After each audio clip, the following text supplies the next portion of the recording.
Hello and welcome back to our thrifty and frugal home here in Brittany in northwest France. Well, welcome to 2021. 2020 can do one, can't it? Boosh, get rid of 2020. What a year.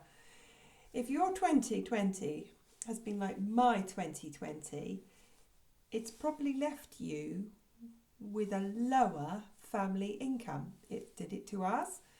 It's done it to an awful lot of people. It's what we're all dealing with, isn't it?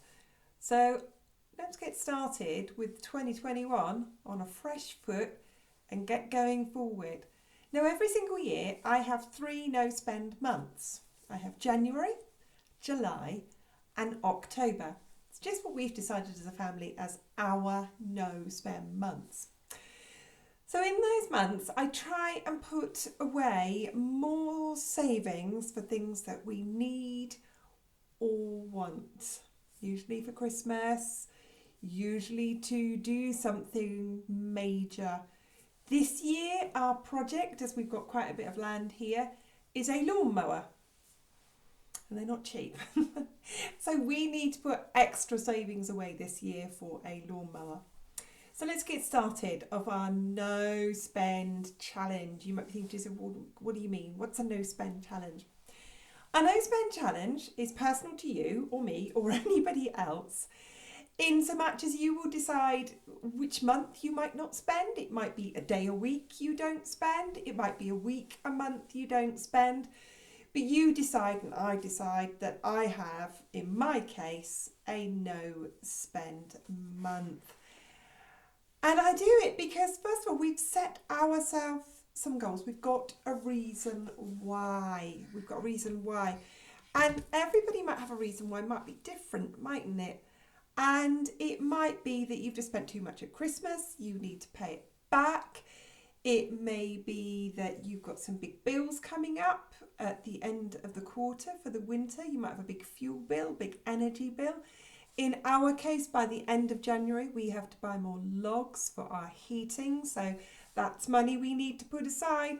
It doesn't come from thin air. I can't magic it out of, I can't make more money at the moment. That's what we can't do, can we? At the moment, we can't make more money. So all we can do is save money. So it might be that you just want to reset your finances that you've rebudgeted for the new year. You may have to make cutbacks. And a no spend January for me is like going, just stop spending. And I'm going to explain to you why we don't spend any money on a January. So we won't buy any clothes, we won't buy any shoes, I won't buy any makeup, I won't buy any toiletries, I don't need any cleaning products this month, for example. I won't go around those charity shops I like to do and buy the vintage fabrics I like to buy. I won't do that in January. I won't be doing that. We won't be going around looking around the flea markets and the brocantes for the little pretty things and the nice things we like to have in our house. We won't be doing that either. So to sum it up really, of what we're not spending any money on, we're not spending any money on any wants. We'll put fuel in the car. We will pay the bills. And then comes in a low spend. Now, I'm one of those people who keeps a good pantry, who keeps a good larder, who keeps a good supply in my freezer. And I can, actually this month go really low spend with food. So we're doing a low spend for food this month. So we'll have an Eat It Up challenge. And you'll see from my previous video what we are doing about a previous Eat It Up challenge. And each week I'll update that as to what we have eaten and what's gone and what's left. So there we are. I've set my goals of why I need this, and we've got a big save it up for this year. We need a big lawnmower for all our land here. So have a reason why. Your reason why might be that you've got children, they've got needs, you need to put some extra savings away. A new term's coming up. It might be that you, like me and everybody else, are still on a reduced income. So you need to be more thrifty than ever. So there we go. Have a reason why and set your personal parameters. Like I said, for us, we will buy what we need. We will pay the bills, but we won't be buying anything that we want. Even if I do see a really lovely lipstick on sale in somewhere like Lidl and it's only like 180 or €2.50, I won't be buying it this month. And like I said, for me, it's with a month where I just go, financially sort ourselves out. Because if you have a no spend month, there's no little extras coming out the bank account going, what did we spend this on? What did we spend that on? So there we go. That's the reason why. Now, if you're like me, and this time we're doing a written budget, I must say to people, I went and bought this quite nice, nifty €15 budget book. Thought, well, I'm going to be using it all year. And I went to Action, which is like Wilkinson's in the UK. And I saw this one, €1.50. Oh, I thought a lemon. Now I bought this for myself for Christmas for all my blogging plans, all my writing plans, all my recipe plans. So this is kind of my thing. So all my stuff's going to go in here. But anyway, if you've got a budget book like this one, you will see you've got spending trackers in it. And it's really important to have those spending trackers. So there we go. There's a spending tracker page. And what I want to do, and I will be doing this month, is every single thing that we buy will be written down in our spending tracker. And normally I just keep receipts. So here we go. Put a finger on that there. Here's my December receipts ready in my envelope to go in my tracker. And ready for that is my January receipts. There we go. So I'm going to be keeping a track of all of the spending that I do. But a really good thing to motivate yourself with when you're having a no spend month, I'm trying to find the page on this, is to set yourself up some kind of visual aid where you track all the days that you spend absolutely nothing at all. Now I've got 31 days in January and I'm aiming that on, I would say, 25 of those days we spend absolutely nothing. And what we will do on that one is we will just cross them off on our days. It's our little visual aid. It's our way of helping ourselves. So maybe you can make yourself a chart, stick it up on the fridge, put it there, cross it off. It's very satisfying. Get that. It's another no spend day. I didn't spend any money. It's a good way of you can see yourself, your no spend days. Now, because I've got a written budget in my budget book, I can therefore look through all of my budget in this month, in my no spend months, and I can see quite clearly I won't be spending that, I won't be spending that, and I won't be spending that. I can see clearly, for example, in my food budget, where we will be having a low spend. And I've set myself the target this month of putting aside an extra €330.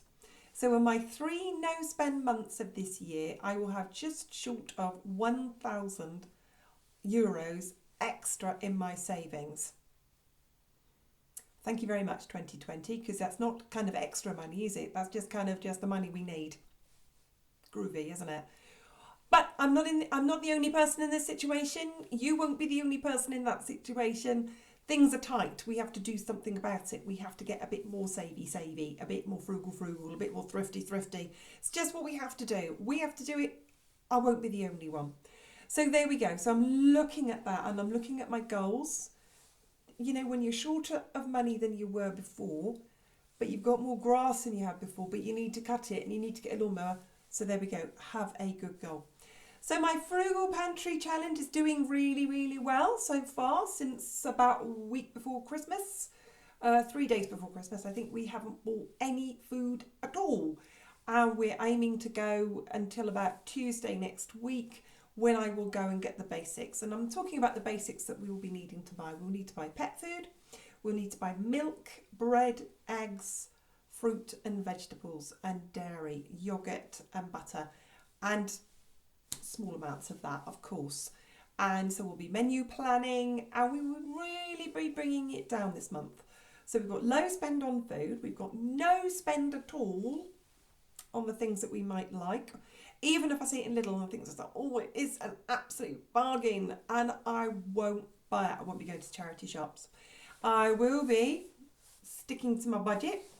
I will be recording all of my receipts, and I will be using my visual aid of checking off another no spend day after it, and I'm aiming for 25 completely no spend days this month. Big challenge, I'm hoping to get there. So there we are. So that's what my no spend challenge is for this month. I'm aiming for 3 this year, minimum, as I normally do. I'm hoping to roll this over into Frugal February and Miserly March, because the more I can put away, the less I'm spending, the more I've got as a buffer to cope with lower incomes this year. You, me, everybody. Who hasn't been affected? We have all been affected. So at the end of the year, with my 3 no spend months, I should have nearly an extra 1,000 in my savings, and just working it out like that, that motivates me. That really, really motivates me. I will be sharing lots of frugal meals. I will be sharing that on my Facebook page. I will be sharing that on my Instagram account. If you like what you've seen today, do come back. Hold me to account. Send me a message. Did you do it? Did you save that extra 330 in January? Did you do it in February too? Are you going to have a go? Are you going to have a no spend January? Are you doing a no spend January? If you are, I'd love it if you could leave a comment below. I would love it if you could give us a like. And of course, I would really love it if you can be a follower. Thank you so much for being here. This are financially tough times, and we really do have to keep each other going. Thank you very much, and I will see you next time. Goodbye for now.